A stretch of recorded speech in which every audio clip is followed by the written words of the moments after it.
I stood in my childhood hallway staring at the fresh drywall where my bedroom door used to be, paint still wet around the edges like they'd rushed to finish before I got home from college.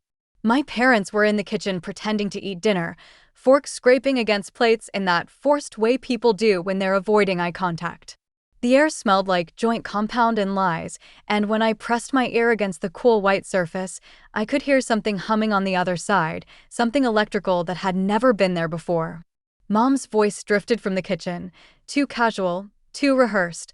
"We thought you'd be more comfortable in the basement room. Thessaly, it has better lighting for studying." But the basement room was a glorified storage closet, and I'd been gone for exactly 3 months, not 3 years. My name is Thessaly Brennan, and before everything fell apart, I used to fix broken things for a living. Not just computers or phones, I was the person businesses called when their entire network crashed at 3 a.m. on a Sunday. I'd show up in my Honda Civic with a toolbox full of cables and adapters, spend 6 hours crawling through server rooms, and leave with their whole operation humming again. There's something pure about that kind of problem solving.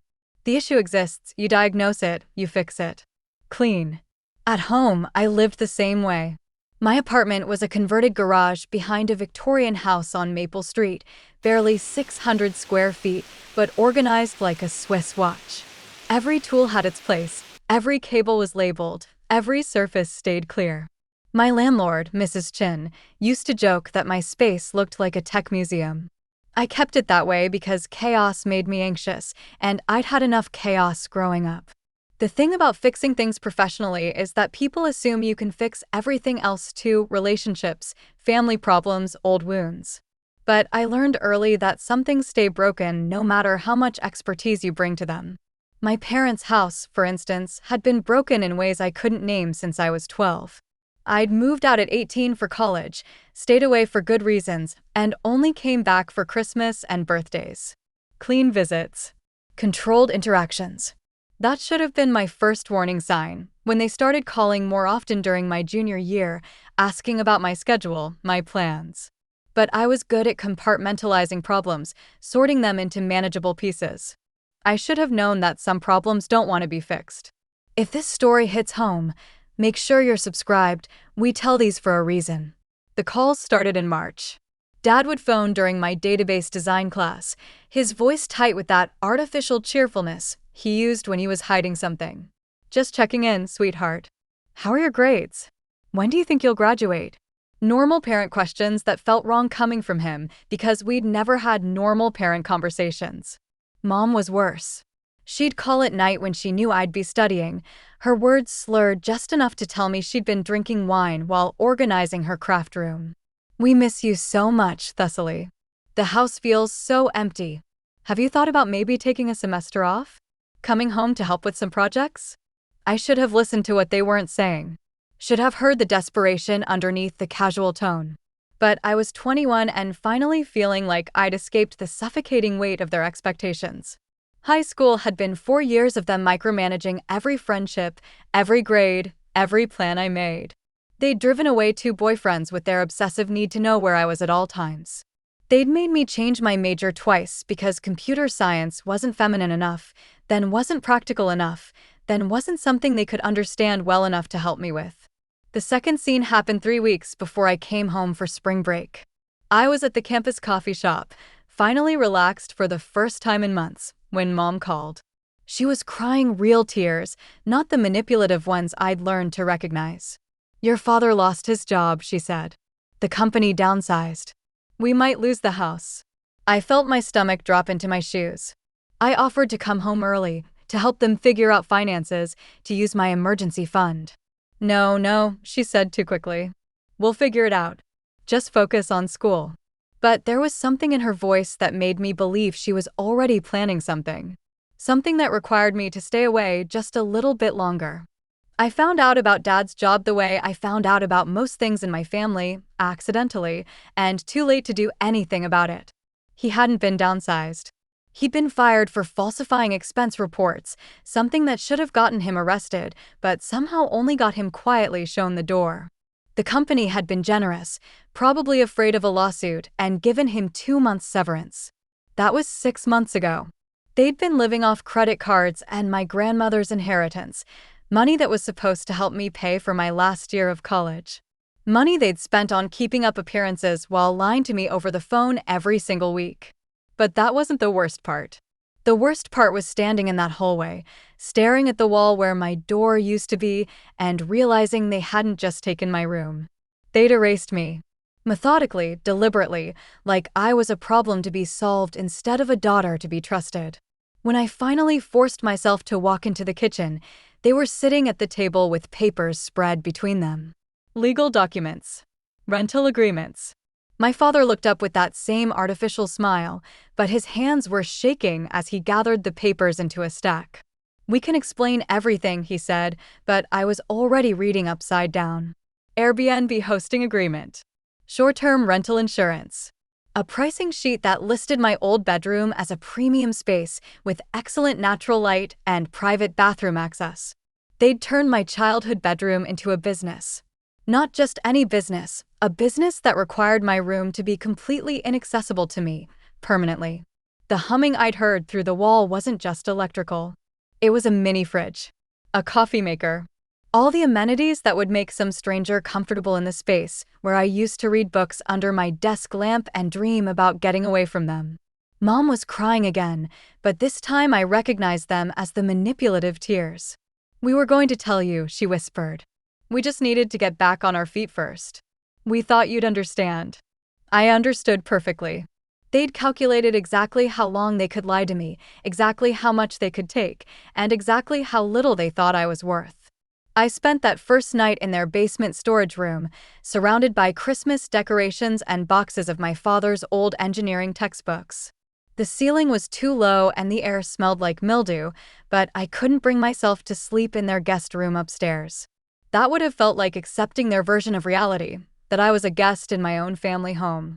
I kept replaying the conversation in the kitchen, looking for the moment when I could have said something different, something that would have made them realize how completely they'd betrayed me.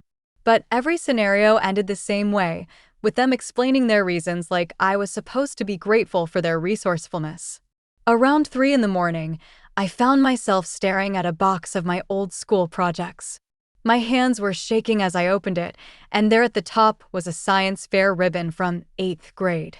First place in the engineering category for a water filtration system I'd built out of coffee filters and sand and activated charcoal. I'd been so proud of that project, had spent weeks perfecting it while my parents complained about the mess I was making in the garage. But I remembered something else about that day. Mrs. Rodriguez, my science teacher, had pulled me aside after the awards ceremony. "You have good instincts, Thessaly," she'd told me. "Trust them. When something doesn't work the way it's supposed to, don't ignore the symptoms. Dig deeper until you find the real problem." I'd forgotten that lesson somewhere along the way, had trained myself to accept my parents' explanations instead of trusting my own observations. But sitting there in that damp basement, holding that faded ribbon, I felt something click back into place. The next morning, I started digging. Not confrontation. That would have just given them another chance to explain their way out of responsibility. I needed to understand exactly what they'd done and how long they'd been planning it. Their Airbnb account was easy to find. They'd used Mom's maiden name and a photo of the house that was clearly taken months ago, back when the garden still looked maintained. The reviews told the story they hadn't. Guests complaining about noise from other parts of the house, about the hosts being overly intrusive, about hidden fees that appeared at checkout. They'd been renting my room since January, charging premium rates for what they described as a cozy, private suite in a charming family home. But here's what broke my heart: they were terrible at it. Dad had clearly handled the technical setup, and it showed. Double bookings, confused check-in instructions, a pricing structure that made no sense. One guest had left a scathing review about finding personal items still in the closet, my personal items, things they'd promised to pack safely for when I came home. I made a mistake then. I called my Aunt Linda, thinking family loyalty would trump whatever delusion my parents were living in. But Linda already knew. Had known for months. "Oh, honey," she said in that pitying voice I'd learned to hate. "They're just trying to make ends meet. You're in college, you don't need that room right now anyway." That's when I realized this wasn't just about money or desperation. This was about control. About making sure I stayed dependent, stayed distant, stayed small enough to fit into whatever story they needed to tell themselves about being good parents. I hung up on Linda and started making a list. Not a revenge list, a repair list. Because that's what I did. I found broken systems and I figured out how to fix them. The solution came to me while I was reviewing their Airbnb listing for the third time. They'd made one critical error in their hosting setup. They'd linked the account to Dad's business email, the same one he'd used for his engineering consulting work. The same account that was still logged in on the family computer in the living room. I waited until they went grocery shopping, then I got to work. First, I canceled every booking for the next 2 months. Not maliciously, I sent polite messages explaining that there had been a family emergency and offering full refunds. Most guests were understanding. Some even sent sympathy messages. Then I updated their listing. Not with lies, with truth. I added photos of the basement storage room where they'd tried to house me. I included a detailed description of the family situation, recent college graduate displaced from childhood bedroom to make room for short-term rental income. Hosts are currently navigating financial difficulties and may need additional consideration from guests. But the real stroke of genius was what I did with their pricing. I researched every comparable listing in the area and reset their rates to exactly what the room was worth, accounting for the noise, the lack of privacy, the host's inexperience, and the ethical concerns. Instead of the premium rate they'd been charging, I listed it as budget accommodation with full disclosure about the circumstances. I also enabled instant booking and automatic acceptance for any reservation. No more screening guests or having control over who stayed in my childhood bedroom. By the time they came home with groceries, they had 17 new bookings, all at the corrected, much lower rate, all from guests who now knew exactly what they were walking into. Their phone was buzzing constantly with notifications from the app. Mom found me in the kitchen making tea like nothing had happened. The look on her face when she realized what I'd done wasn't anger. It was recognition. She knew I'd inherited Dad's methodical mind and her attention to detail. She just hadn't expected me to use those skills to hold them accountable. They couldn't undo what I'd done without canceling legitimate bookings, which would have destroyed their host rating completely. So they honored every reservation, welcomed budget travelers and college students into my former bedroom, and pretended everything was going according to plan. I stayed for 2 weeks, long enough to watch them realize that hosting strangers in your home for barely break-even money is exhausting work when you can't control the narrative. The guests were polite but not impressed. They left honest reviews. They asked direct questions about the family situation. They treated it like what it was, a desperate measure, not a business venture. On my last morning, I sat in the garden behind the house with coffee and watched Dad through the kitchen window as he struggled with the computer, trying to figure out how to raise their rates back to the premium level. Mom was reorganizing the linen closet for the 3rd time that week, stress cleaning the way she always did when things weren't going according to her plans. I realized I felt sorry for them.